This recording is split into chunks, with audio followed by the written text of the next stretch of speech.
My special guest today is an all-round versatile musician, a singer, songwriter, music producer from the famous Nashville, Tennessee. It's my pleasure to welcome to the show Mr. Chris Brinkley. Good afternoon, Chris.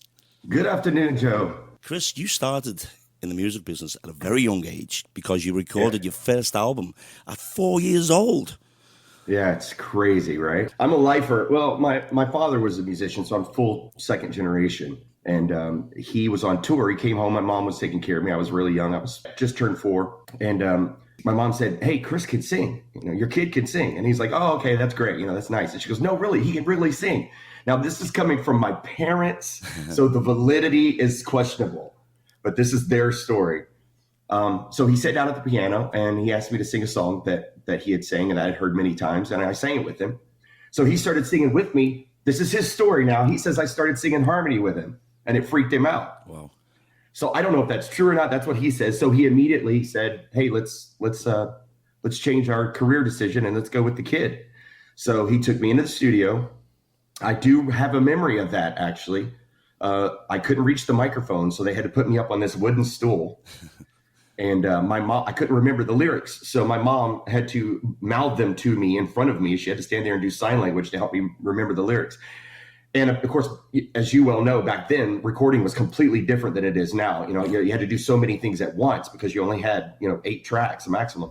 So I remember a full, 30, 40 piece choir behind me as my background singers, and all the musicians were in all the different rooms and all the egg crates and everything everywhere. And we recorded the whole thing. We did 2 songs. It was like a little EP. And it was quite, I had no idea what I was doing. I was 4 years old. And after that, we hit the road, and I was on the road almost all my life. Yeah, because you were doing session work at the age of 16, producing at the age of 17. And 19, you wrote and produced a rock opera featured in a 15-piece orchestra and a 30-voice choir. Yeah, that was really exciting. That was a good time during my life. I basically wrote it for my father. He wanted me to do like a passion play type deal. And so it was written around like the life of Jesus. And so I wrote. It was about a 2-hour long musical. It was, luckily for me, it was sold out both nights, or 2 nights. And we did it with a full dancers orchestra, the whole bit. It was really exciting for me. And when I think back on it now, I think, wow, at 19, that was right, quite an accomplishment. Back then it was like, it's not so great. Yeah. You're young, you don't know. But where did you put on the show? It was in Richmond, Indiana. And it sat about 800, I think that theater did. And it was pretty exciting. It was pretty exciting for me then. I went in first and recorded it all myself, wrote it in the studio, then brought it back, charted it all out to the guys, wrote some, the different parts out, like for the flutes and stuff like that, the solo parts that there were, and rehearsed it for about a week and a half, and then we took off. And it was a good success. I'm very happy. I'm very proud. So you write music too? You actually write charts? Yeah, I don't do it too much anymore. There's not very much money in it or use for it. But yeah, I did it a lot back then. I wrote everything. I took my orchestra paper with me and I just wrote out all the parts and passed them out. And when I worked on the cruise ships, I used to be fascinated by the bands. They'd come over from Russia, Bulgaria, Romania. They were all chart writers and they'd write stuff out. We threw a show together, a swing show, out the blue, 20 years ago. They just wrote the charts. We just did this 40-minute cabaret show, and it was like, wow. And I don't know if you've seen the new documentary on Hulu with Rick Rubin and McCartney. I just finished watching it. No, I haven't seen it, but I want to because I'm a huge fan of both. Yeah, well, I won't spoil it for you, but there's one part in it when McCartney says, people say to me, "What do you mean you can't write music or read music?" He said, "I can't." I produced a record for a guy in Sweden, a Swedish guy, and he was nominated for a Grammy for Best New Artist in his genre, and he had no clue. I mean, he barely even knew what key he was in. And this guy has had a career his entire life and has won multiple awards and played all over the world to huge, massive crowds. And has no idea. If I turned around to him and said, "Hey, let's do a 1, 2, 4, 5 A minor B," he'd have no clue what I was talking about. Wow! But very talented. Chris, we're going to play some of your music today. Let's try this one.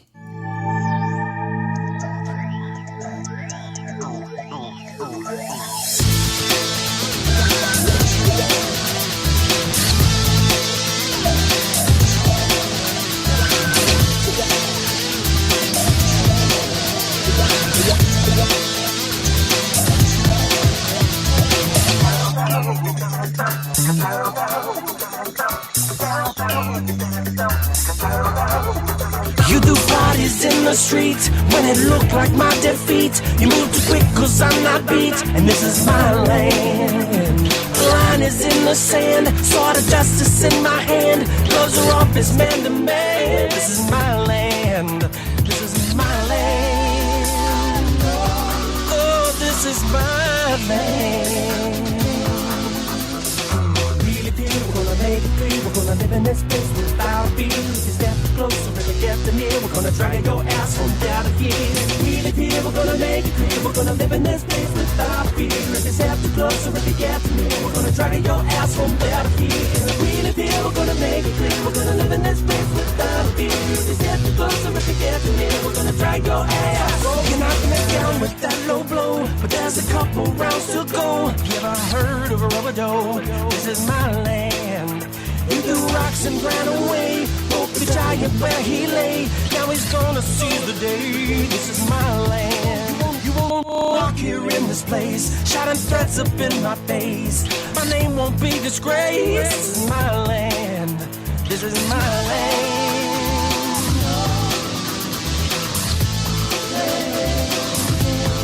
Yeah, yeah, yeah.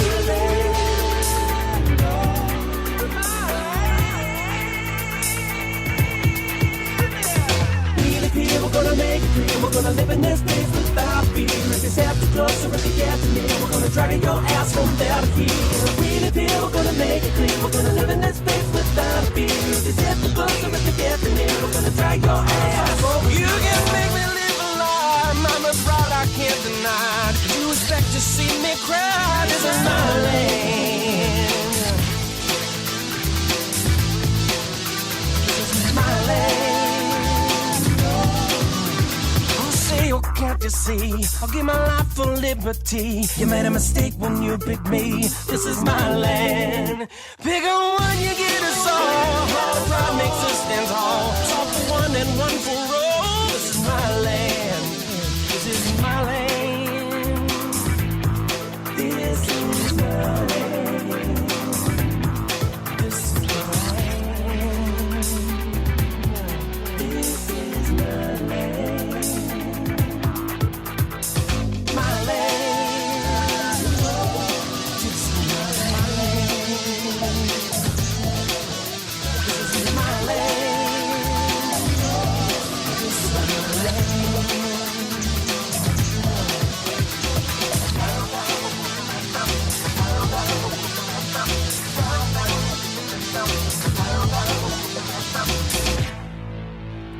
Very funky. That was my land. Very Stevie Wonder, that for me.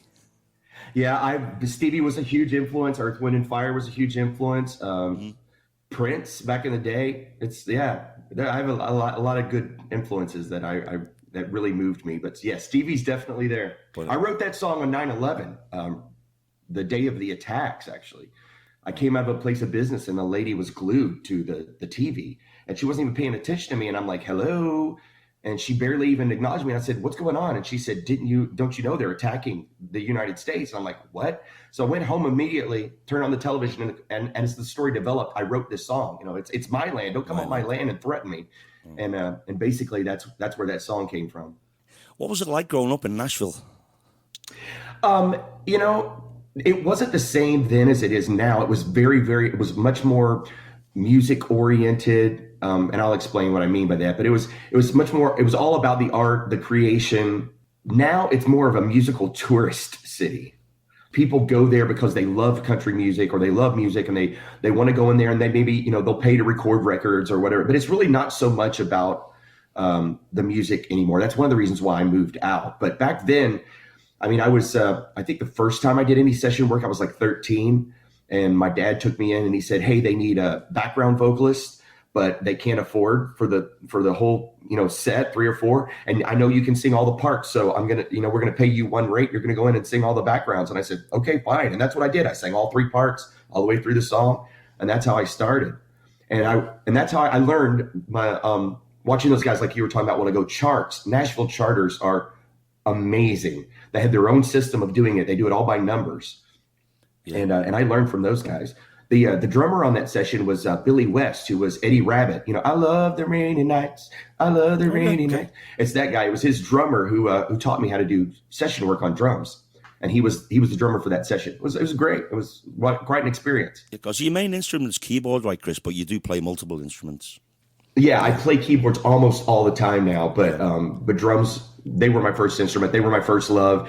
And I toured for probably 15 years singing lead and drum from the drums. Because by the age of 21, you had over 10 years of touring behind you with nightly live performances, multiple recordings, as well as TV appearances.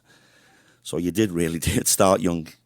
Yeah. My dad had me. I was on TV all the time. You know, every different city it seems like we were going to, I was on TV, and so I do have a really stupid story though. The first time I was 4 years old, right after I'd made the record, my dad got me on TV there at a local music show in Nashville, and it was hosted by Jay Kess, who was a major back then. He was a major player, major singer, and they had the TV monitors down in front of you so that you could see yourself and what you were doing. Well, I had no idea what that was about. I was 4 years old. So I started like picking my nose and making moose ears and things like that in the camera. When I got home, my mom was mortified.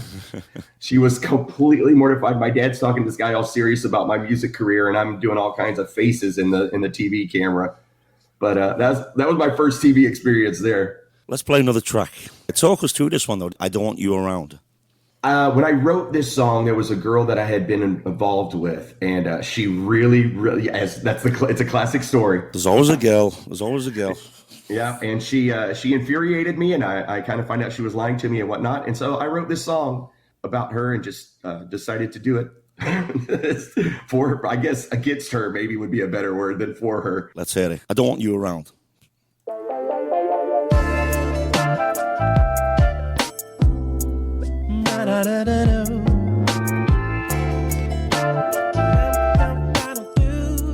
I've kicked off all those chains. Chain. I don't want you around.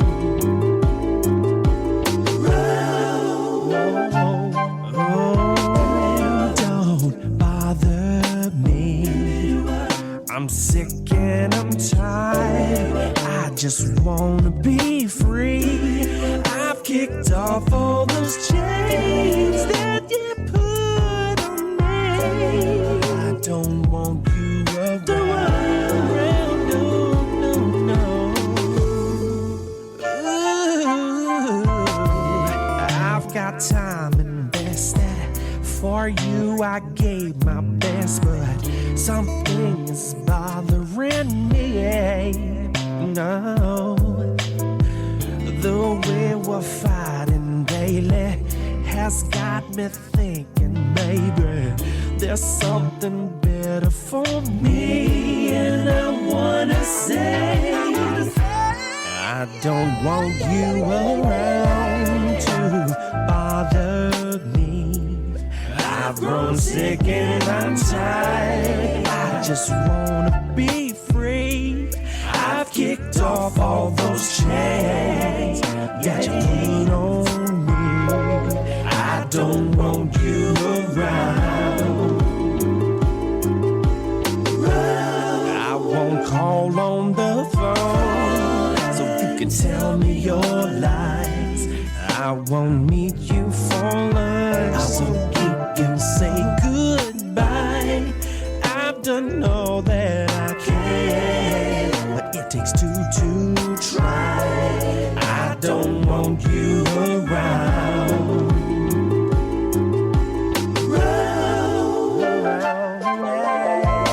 Never could make your mind up. Guess you thought you could find a guy who just likes to play games. Ooh, but I got tired of playing, and there's no use in staying. Some things just stay the same. I don't wanna stay the same. I don't want you around to bother me. I've grown sick and I'm tired. I just wanna be free. I've kicked off all those chains that you put on.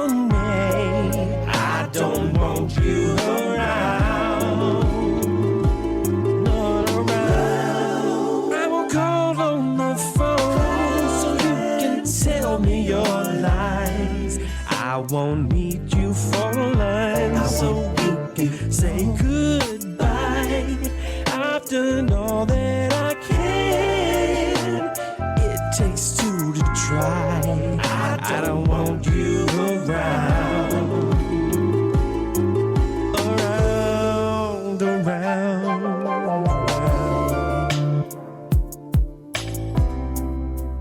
I don't want you now, yeah. I won't need you, no. I won't need you. I won't need you, no. I won't need you, no.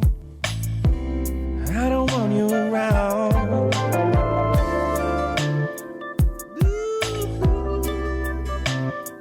I don't want you around. Call and tell me your lie. I don't want you around.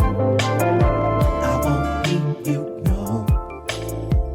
Don't tell me to lie. Very soulful.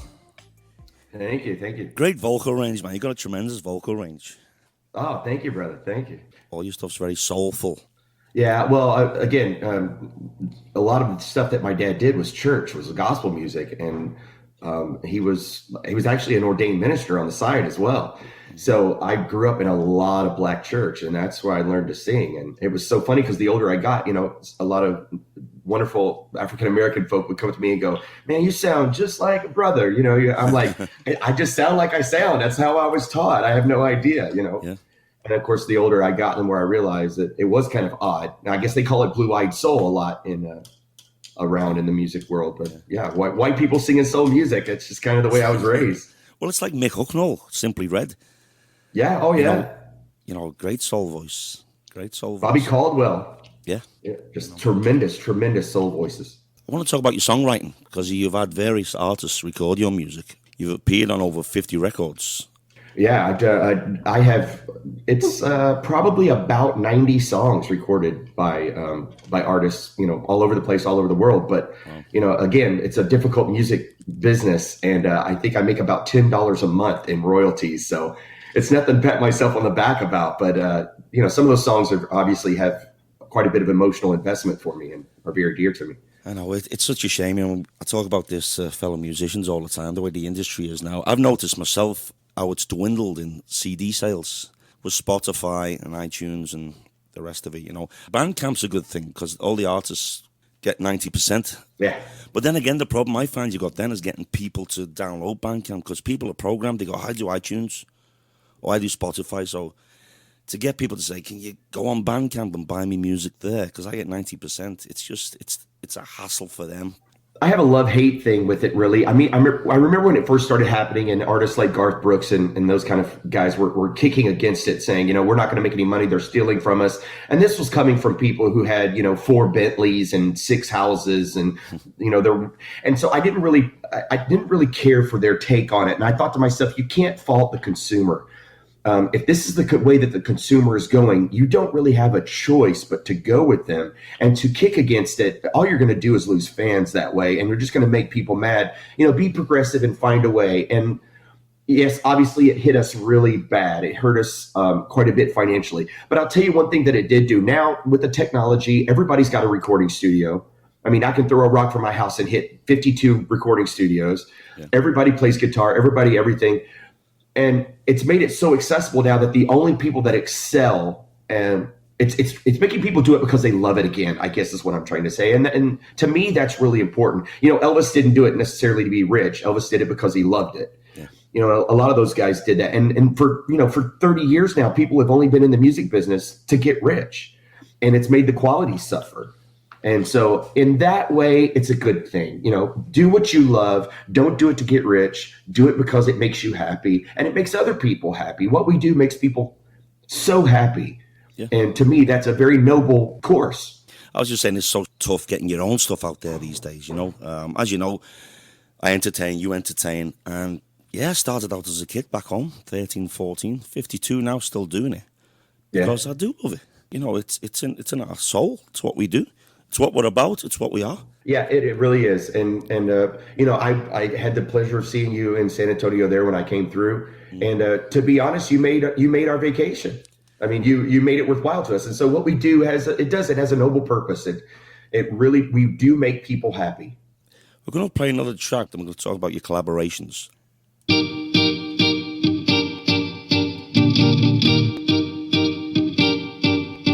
I'm shocked and I'm scared. Not quite sure how we got here. So tell me the truth. Is this the end of me and you? I'm trying to understand, 'cause none of this makes any sense. You say you feel like you do. Oh, just don't say we're through. Don't do it. Some things may be better left unsaid, but baby, what happened wasn't something I did. You had me half a mile from heaven, now I'm 1 foot in hell. My heart starts to crumble when you kiss me farewell. And the sky is falling and my world is ending. What can I do? Is this the end of me and you? Don't let it be, baby. The sky is falling and my world is ending. What can I do? Is this the end of me and you?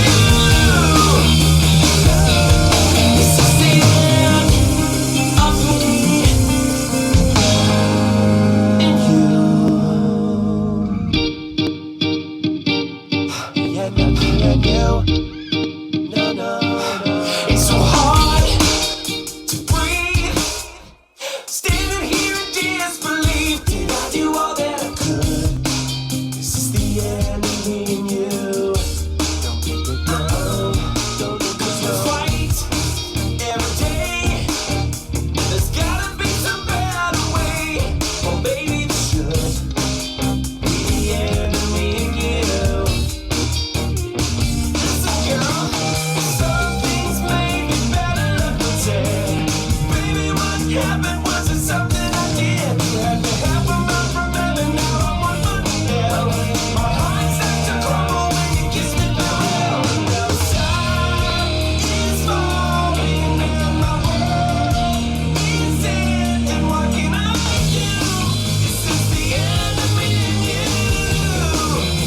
Don't let it be, baby. The sky is falling and my world is ending. What can I do? Is this the end of me and you? What can I do about it? The sky is falling and my world is ending. What can I do? Is this the end of me and you? The sky is falling and my world is ending. What can I do? Is this the end of me and you? Is this the end of me and you? It's falling. Is this the end of me and you? The end of you and me. Yeah, that song makes me tear up a little bit. My son played guitars on that. He did all the guitars. He was only like 15, 16 at the time. Wow. And so I have really great memories of that song because I was getting him in the studio with me. And You got a story about that song, right? yeah, actually, I was contacted by one of the producers for Soul to Soul, the guys that did a Back to Life, Back to Reality. Yeah. The guys that did that, I had worked with him on a previous project that Bruce Swedeen was heading up. He is the guy that has the engineer for every Michael Jackson record that has ever been, for every Quincy Jones record that has ever been. I mean, this guy's done everybody. Etta James. I mean, literally, he's had a long career. Hope he's still alive. He was even in his late 60s, early 70s back then. But anyway, the producer contacted me and he said, hey, I've got a song and we have got a British boy band in development. And we want them to like this song. We want them to do this song, and we want you to arrange the vocals and produce the track so that we can, pitch it to these guys and get it on the record. And so I was like, okay. So they gave it to me. That's why the style is very different from most of my other styles. So I was doing that for, they wanted something a little bit rocky, a little bit boy bandy, and that kind of Hanson-ish, I guess. And so I took off on it and did all the things and played all the instruments, and I got my son to play guitars on it, passed it to them, and they loved it. They're like, okay, let's move on it. And of course, then the band fell apart, as it does so often in the music business. So it never went anywhere. But it's a fun song, and I love that my son played guitar on it. Well, you co-wrote it with Brian Popin, keyboard player with Chaka Kahn. Yeah, we actually, he came in the studio, recorded with me a little bit, and he goes, hey, you're a good writer, let's write. And I'm like, man, thanks, coming from you. I mean, he was a lifer too. He started when he was like 5 years old. And he said, I'm good friends with Chris Kirkpatrick from NSYNC. Let's write a song for them, because they're putting together their next record. And of course, that was before the music business bombed out. So I was like, yes, one of those songs could pay for my life. And so we wrote a great song and pitched it, and Kirkpatrick was like, yeah, let's do it. And the way that they had it set up is each member of NSYNC got to pick so many songs for the record. And so Chris said, I'm going to use this as one of my picks. And we were so excited. Me and Brian and I were ready to go. This is going to be great. And then he called us and said, hey, I wrote a song, and I'm going to put one that I wrote on there instead. So we got cut at the last minute. But, you know how the publishing works. And, he made 3 times more money doing it that way. What about your collaborations? Which ones really stand out for you? Again, it's some of my favorite projects were projects that nobody will ever hear. That there was a couple from Israel that came over, and they had very, very unique style. It was a kind of ethereal Middle Eastern type music, and that was before world music had become popular. And they came in and they played me all these songs with their guitar, and they said, hey, this is the style that we want, can we do a record? It was a really amazing project. It had so many great audio textures in it, and that one always, whenever I think about recording for other artists, that's one that always comes into my mind. That's really special. The project that I did in Sweden, that was quite an experience. I had to fly over there. The recording studio is called Eagle Top or Eagle Nest or something like that. It's way up on the side of a mountain. And we literally lived in a little apartment next to the studio for like 3 weeks and recorded this record. And, of course, my time was all messed up, the jet lag. So I'm trying to do all these extreme background vocals and concentrate on this work, when I've had no sleep whatsoever. And that was a fun project, but that was quite difficult. It was very challenging. Any other names? Collaborators? Well, the first song that you heard, the My Land, the one that I wrote during 9/11, the guitar player on that song is PJ Marks. And he and his father, when he was very young, bought Laney Amps, which I think is a British Laney Amps. Yeah, I remember Laney Amps. Yeah, they bought that company, and so he grew up around all the guys. He was going to all the business, and he built a lot of good connections. He ended up being the guitar tech for Ricky Skaggs from Nashville, Motley Crue, Ozzy Osbourne. He stood with Vince at his wedding. When Vince married a porn star, PJ was there and stood with him. But he's a really, really remarkable guitarist in his own right. And he used to build violins and everything. So that's why he was so good as a guitar tech, because it didn't matter what was going on. He could fix it, find it.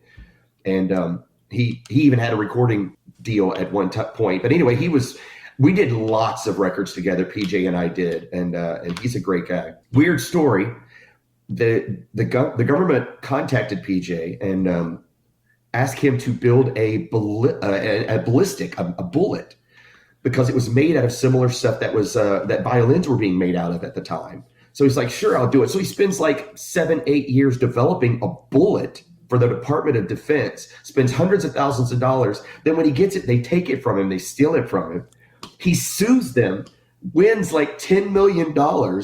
And so now he's living, he didn't make any money in the music business, but he's made from the same stuff that he made instruments from, which is so weird. And I always tell people, if you're going to make money in the music business, don't do it with the music. You're going to have to do it with something that springboards off the music. Yeah, go make a bullet. I was going to say, I know you mentioned your father was your influence. Did music run right through the family? Was it just your father? Well, my father was adopted, and he didn't even know who his family was. And he was the only musical person around all the people that raised him. And when he was 19, he hooked up with another guy who had already, toured the world, Ron Ham. And he's got his start in the music business. And my dad, pretty much never left until he got too old to do it. Poor guy is so deaf now. Back then they didn't know that those loud monitors were killing him. And I have a good friend that I used to work with it's a background singer for Elton John. And his name's Neil Coomer. And he talks about how deaf Elton is, that Elton literally cannot hear anything. That you can't even stand near his monitors or you will bleed. He's just so deaf. It's crazy. It's a tough business, man. You got to love it. Well, Chris, these days you concentrate mostly on playing live with your band. I do. Love Monkey is your band.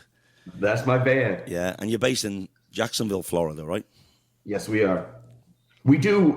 We play a lot. I do, between the solo and the band, I do close to 300 shows a year. And I do about 6 shows a week. I have a show tonight. I have a show Friday night. I have a show Saturday night. And we play all over. It's a very, very loose, comedic, it's very spontaneous. We don't rehearse. Our band doesn't rehearse. They do everything on my hand signals. And so I literally, if there's a new song I want to do, I just give it to them and say, learn the groove. That's all you need to worry about is the groove. And I may even chart it for them. And then they know, I start here, I play the groove. This is my tag. And we just create it as we go. And so every show is different. That's why we have a huge fan base that comes to every show. And it's really fun. You've done it. You know how boring it can get when you do the same songs the same way every night. And I just didn't want to do that because I'd done that for most of my life. So I said, let's do something different. And it's really fun because we never know what's going to happen. Did you form the band in Florida? I did form it in Florida. Yeah. My wife got tired of me touring and going out and recording. And she said, hey, why don't you do something local? And I said, man, I'm from Nashville. I can't do something for Jacksonville. I was being way too stuck up about it. And she said, no, you need to do it. You need to do it your way. And so I humbled myself, and I'm so glad that I did. My wife was right. It's decent money. I make good money. I enjoy what I do. And I connect with so many great people. And every show is a blast. It really is fun. How many's in the band?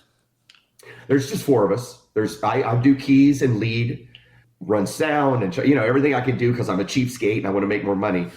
And then I have a guitarist, and I have a bassist, and I have a drummer, and we take off. It's a lot of fun. And all the guys sing? No, nobody sings but me. Well, the guitarist kind of does, but during sound check, I turn him up really loud and I turn him down to. No, I'm sorry. That's a joke, private joke between me and him. But yeah, no, he sings, but he just kind of sings in the fill-in stuff for me every now and then. Because I met you when you were visiting San Antonio, as we said earlier, with your lovely wife Kelly, and it was your wedding anniversary, and we had a great time. We had a fantastic time on the Riverwalk. You came in, got chatting, and you got up and sang out Waxy O'Connor's. You rocked the place, absolutely rocked the place. We had a lot of fun. That was a great time.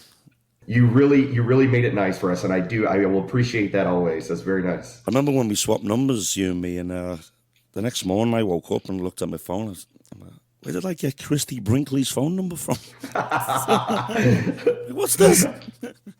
I used to get that so much. I was going to say, I'm sure you have. Oh yeah, when I was doing session work, I actually used it a lot because I would tell people, they'd say, "What's your name again?" I'd say, "Chris Brinkley," just like Christy, and everybody would remember it. So it worked. Well, I was going to ask you about that because on your songs, on your tracks, you're Chris Brinkley, C.L. Brinkley, and also St. Christopher. Yes, it's true. C.L. Brinkley is my legal name. Right. And the reason why that started is because Christopher Brinkley back then was always too long for the computers. Right. And so they kept sending me Christ Brinkley for everything. And I'm like, well, my name's not Christ, so let's not do that. So I had it, C.L. Brinkley, all my legal documents are in. And then, of course, my name is Christopher Brinkley. And some people just know me by that, Chris Brinkley. But I did St. Christopher just back in the day when I was doing the music business. I was like, you know what? I don't want everybody to just, be able to walk into my house and so I'm going to use a name that it would be harder for people to find. And that's where that came from. I'm going to play one more track. Okay. Talk us through the track first. This is Hypnotized. Oh, yeah. This is a fun track. This is actually my wife's favorite track. Okay. This is a very Princey, dancey kind of song. What inspired it, I don't know if you remember the movie From Dusk Till Dawn. Yeah. Oh, you remember that? Oh, you remember the little scene where Selma Hayek does the little dance? Yeah. And then she pours her hips have an amazing move that she does during that little dance. And I found it hypnotizing. And so I wrote this song about that, about seeing a woman at a club and she's dancing and she's just hypnotizing you. Her hips are swinging back and forth like a watch, with a hypnotist.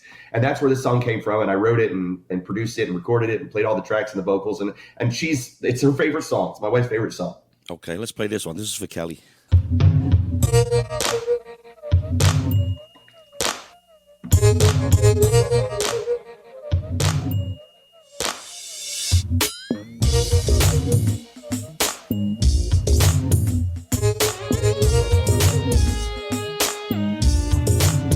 It was another silly night. All the players were the same. Fellas were up in the club to shoot a little game. The parties were around, grooving to the beat. I headed for the exit when this girl bumped into me. She walked onto the dance floor alone without a care. I had to stop and watch her. I had to stop and stare. I started getting dizzy. My thoughts became a blur. I rubbed my eyes to break the trance. All I saw was her. Her hips started swinging to the left and to the right. The rhythm of her body, ooh, it had me hypnotized. I wanna taste the lips, feel the passion of her eyes. I'll do anything she wants me to, 'cause I am hypnotized. Hypnotized.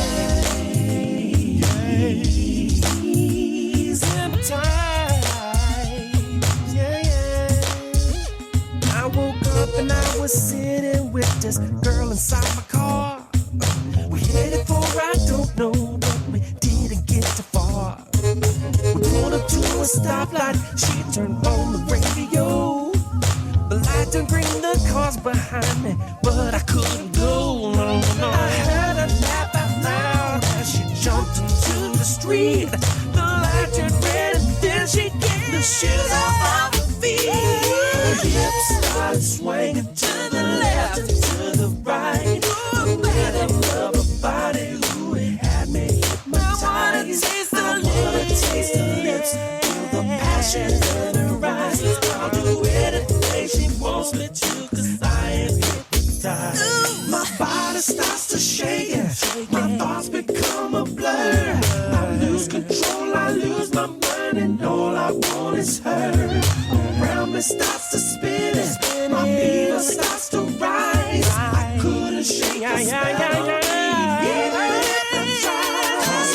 They start to swing and to the left and to the right. The rhythm of her body, hypnotized. I wanna taste the lips, feel the passion in her eyes. I'll do anything she wants me to, 'cause I am hypnotized. Her hips start swinging to the left and to the right. The rhythm of her body had me hypnotized. Taste the lips, feel the passion in her eyes. I'll do anything she wants me to, 'cause I am hypnotized.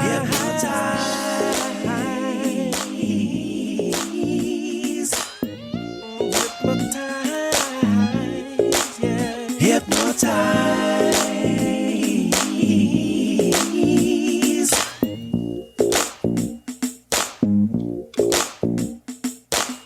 See what I mean about Prince? Very Prince. Yeah. I hear a bit of George Michael there too.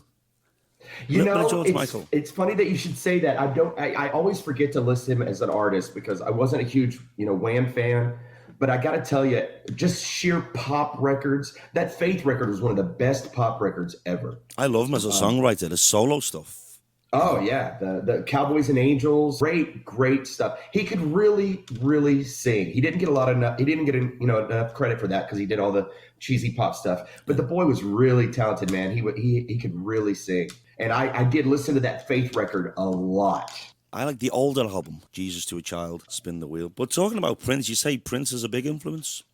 Prince is a huge influence, and my wife's favorite artist, which is probably why that's her favorite song. I was on tour the first time I heard Prince, and somebody gave me the cassette, and this was back when 1999 it was first released. And I had my headphones on in the car, and I could not believe, how the guy had this weird mix of spirituality in his lyrics and sexuality and, all these things. And his music was just such a great conglomeration of rock and funk and soul and gospel and, you know, just all these things. And I don't think I'd ever heard anybody quite put all the styles together like that. And so I just became a huge fan and listened to a lot of his stuff. And he was amazing. You know, as far as I'm concerned, he was the Mozart of, you know, our generation. I mean, just way out there talented. Well, you've been in Waxy O'Connor's with your wife when you come and visit to San Antonio. I've been there a long time. One time I was playing, and I'm going way back, probably 2007 now. This guy comes in, sits right in the front, but pulls his chair up. He's right in the front of the front table. Right. And I'm playing. And he puts a $20 bill in the tip jar. He says, play me something original. So I did the song of mine, claps his hands. He said, that's all I like, original music. I said, well, on the Riverwalk here, man, I can't play it all night. You know? Right. This is the San Antonio Riverwalk. It's real tourist trap, you know. He did it again, and then I played a couple. Anyway, he leaves. Then he starts coming back every month, and I got to know the guy's name because that's all he just sit there very quiet, get his meal and his drink. Original only, $20. When I got chatting to him, he was in school with Prince.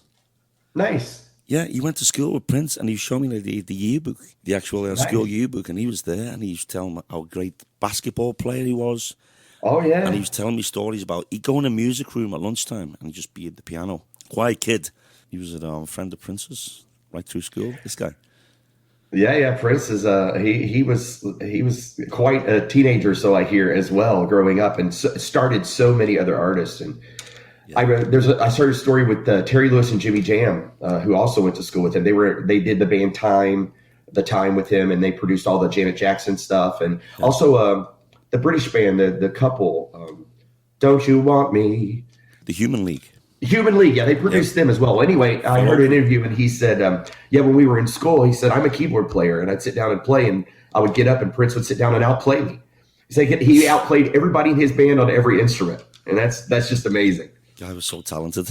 You know, he really, really was. Well, 2016 was such a sad year. We lost so many people, didn't we? We lost crazy. Bowie, we lost Prince, George Michael. Yeah, it was crazy. Absolutely crazy. Chris, what's the best platforms for people to follow you and to get your music?